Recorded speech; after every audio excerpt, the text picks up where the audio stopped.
Assalamualaikum warahmatullahi wabarakatuh.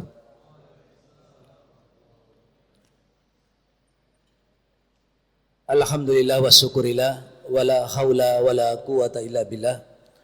Asyhadu an la ilaha illallah wahdahu la syarikalah wa asyhadu anna Muhammadan abduhu wa rasuluhu la nabiyya ba'dah.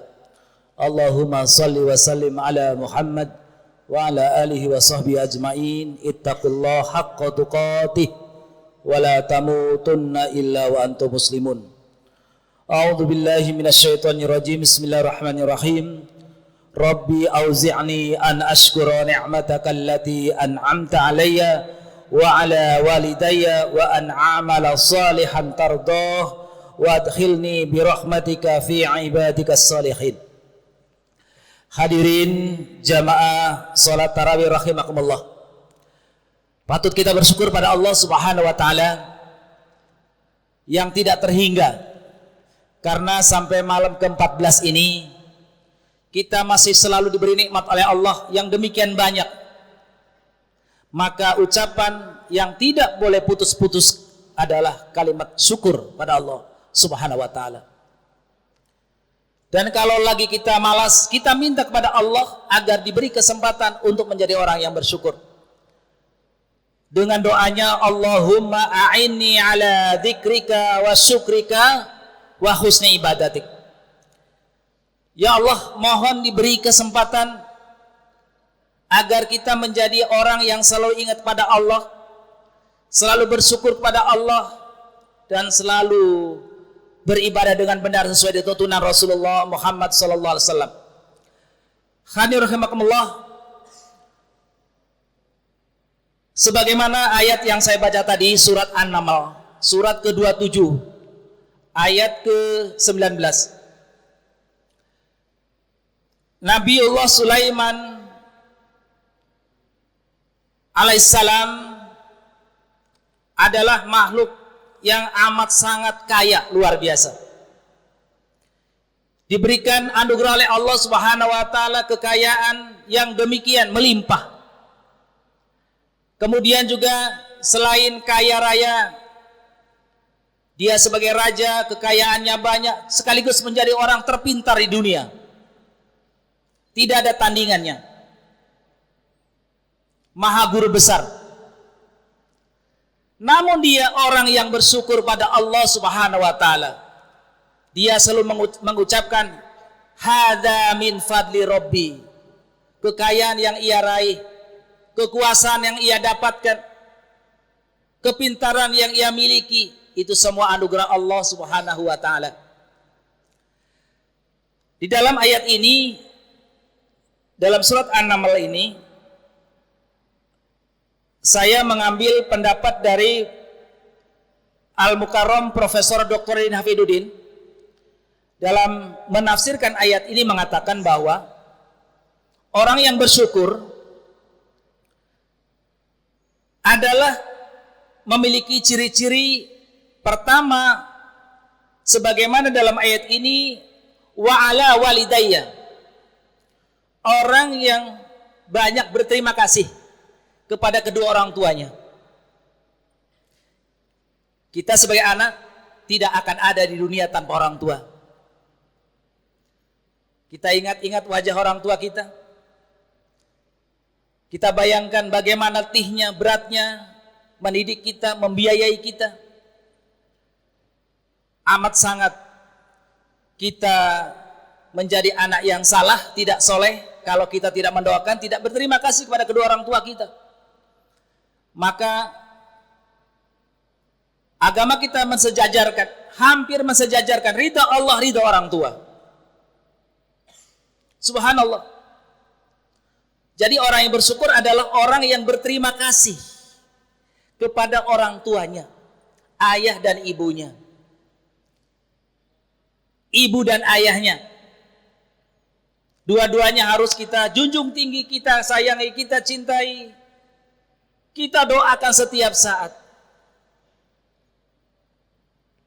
Hadirin rahimakumullah, yang pertama tanda orang yang bersyukur demikian.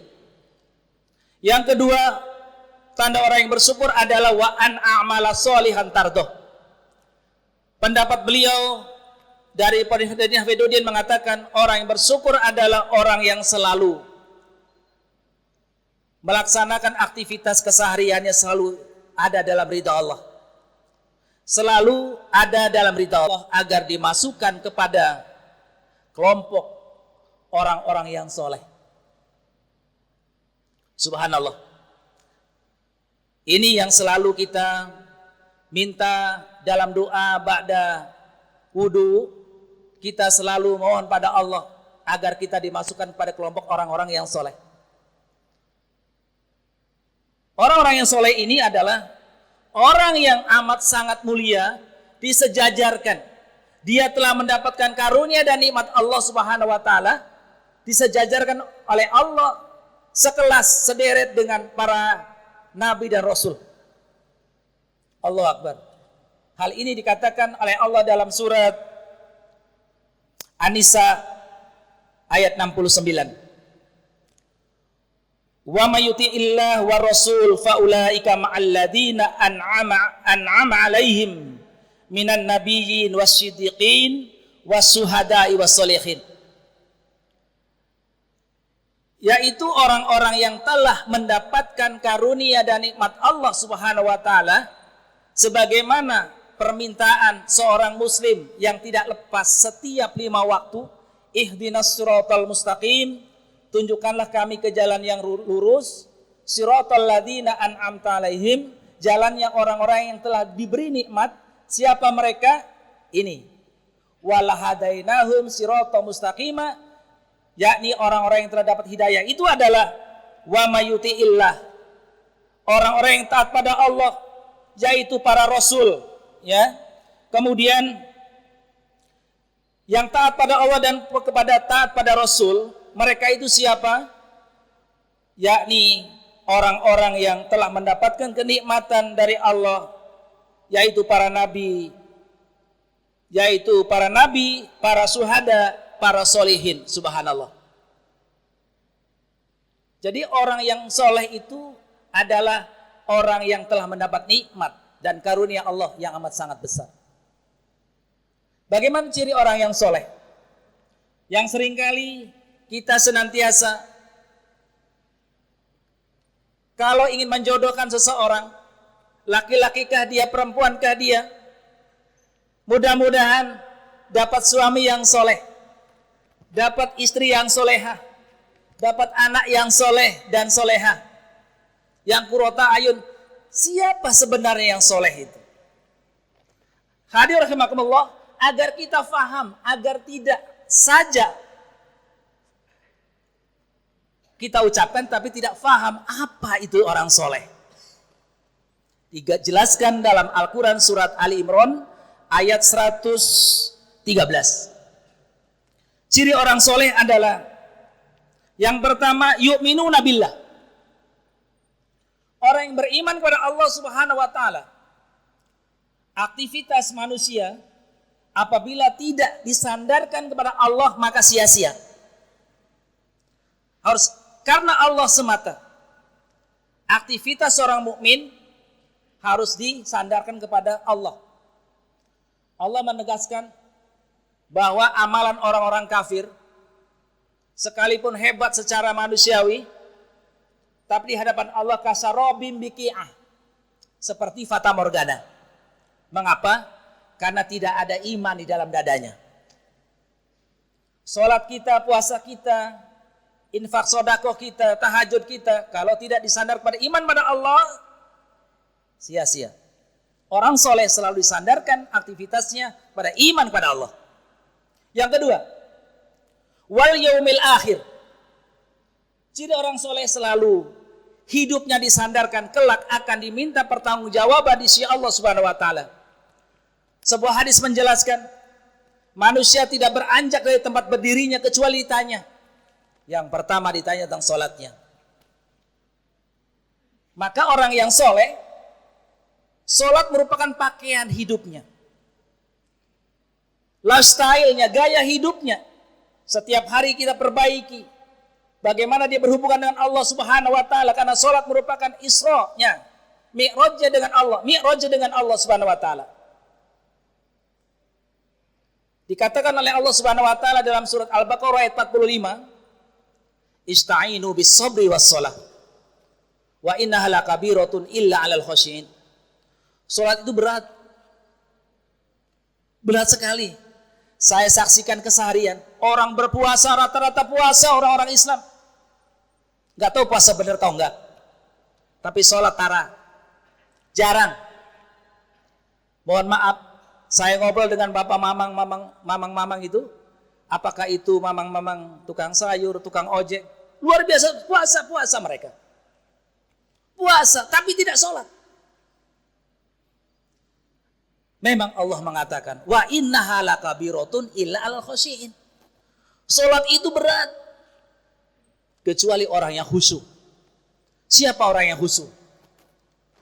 Allah mengatakan, orang yang khusyuk adalah alladzina yadunnuna annahum mulaqu rabbihim wa annahum ilaihi raji'un. Yaitu orang-orang yang sadar dan yakin bahwa dirinya kelak akan dipertemukan, dihadapkan, ditanya, dihisab, dihitung amalnya, dan amal pertama yang ditanya sholatnya. Subhanallah. Kata Rasulullah, kalau sholatnya orang sudah benar, insya Allah yang lain benar. Tapi kenapa umat Islam puasa mau, sholatnya jarang? Ada yang salah dalam ilmu agama kita.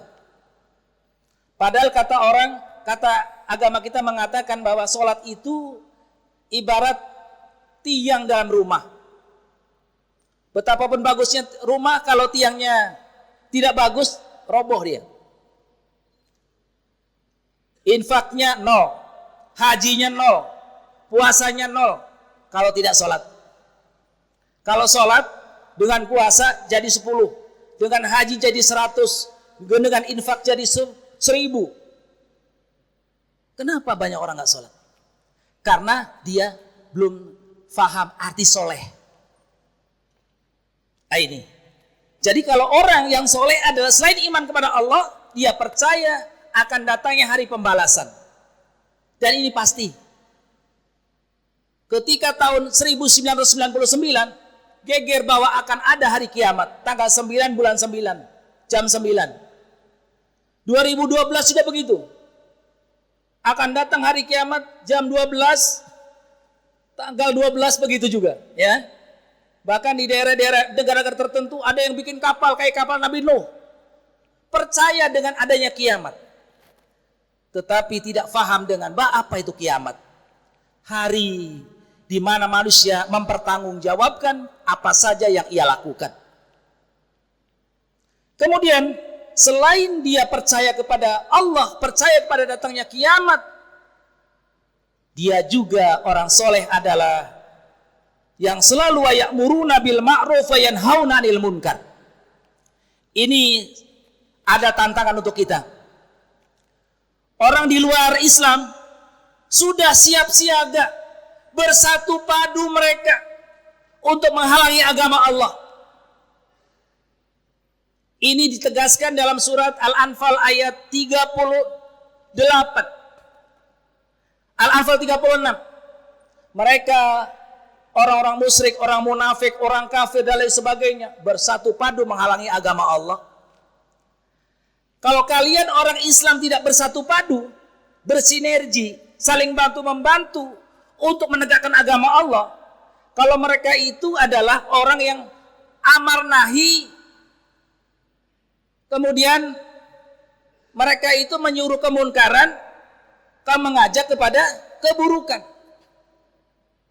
melarang kebaikan. Maaf, kalau orang kafir, orang munafik, orang musyrik itu adalah mengajak keburukan, melarang kebaikan. Maka lawannya kita harusnya mengajak kebaikan, melarang keburukan. Harus kita lakukan itu. Kalau tidak, dunia ini hancur. Allah yang mengatakan begitu. Rusak dunia ini. Rusak. Karena mereka berbicara perasaan, bukan yang sesungguhnya. Fata morgana mereka itu. Hadirin rahimakumullah, Allah menegaskan kepada kita mendapatkan julukan umat terbaik dari Allah Subhanahu wa taala Maka harus setiap hari, setiap saat kita mengajak kepada kebaikan, mencegah kemunkaran. Mulai dari diri keluarga. Sebagaimana Allah kata, "Qu anfusakum wa ahlikum naro." Mulai dari sekarang, tidak boleh berpangku tangan. Kalau kita diam, kita akan digilas. Informasi Allah, "Walan tardo ankal yahud walan nasoro hatta tattabi'a milatahum." Mereka tidak senang selamanya ila yaumil qiyamah kepada kamu selama kamu tidak mengikuti mereka. Oleh karena itu, ciri orang soleh adalah orang yang selalu mengajak kepada kebaikan, mencegah kemunkaran. Apapun posisi kita, harus kita jadikan ladang dakwah, jadikan sarana untuk menegakkan agama Islam. Kata Ustadz Waladan, Allah berkuasa, gitu kan? Makhluk tidak berkuasa, jangan takut. Jangan takut kepada makhluk. Kecil makhluk itu. Mati itu cuma sekali, Bapak. Jangan takut mati. Ya. Yang terakhir, ciri orang soleh adalah wa yusari'una fil khairat. Tiada hari selalu bersegera untuk mengajak kepada ajakan Allah dan Rasul. Tiada hari. Jangan nunggu Ramadan saja, apalagi datang bulan Ramadan. Pantas kata Rasulullah, apabila datang Ramadan orang tidak berubah dari malas menjadi rajin, ya. Kemudian dari pelit menjadi dermawan, harusnya kan begitu. Kesempatan ini. Tahun depan belum tentu kita nikmati seperti sekarang ini. Oleh karena saya mengajak diri saya rengkuh. Sebagaimana kita minta ketika bulan Rajab, bulan Sya'ban, ya Allah, mohon ya Allah, beri kesempatan lagi saya ketemu dengan bulan Ramadan ya Allah. Setelah datang bulan Ramadan, dibuktikan apakah hari-hari ini kita tambah semangat atau makin loyo. Harusnya makin semangat, karena kitalah orang-orang yang menang, kita yang masuk final, dan kita pemenangnya semua. Amin ya robbal alamin. Insya Allah, mudah-mudahan. Wa ulaika humus solihun, mereka lah orang-orang yang soleh. Dan itu yang kita minta setiap kesempatan. Kalau ketemu orang, ketemu teman, semoga jadi orang yang soleh. Ketemu anak, semoga jadi anak yang soleh. Nanti dapat pasangan yang soleha. Orang-orang seperti itu yang diharapkan oleh Allah SWT. Amin ya robbal alamin. Demikian mudah-mudahan kita termasuk orang-orang yang soleh. Karena orang yang soleh adalah orang yang tandanya bersyukur kepada Allah SWT. Orang yang bersyukur adalah orang yang pasti berbahagia fid dunya wal akhirah, dan akan dekat dengan Allah Subhanahu wa taala, karena Allah akan selalu beri nikmat-nikmatnya. Demikian dari saya, salah datang dari saya, baik datang dari Allah. Wal afu minkum. Assalamualaikum warahmatullahi wabarakatuh.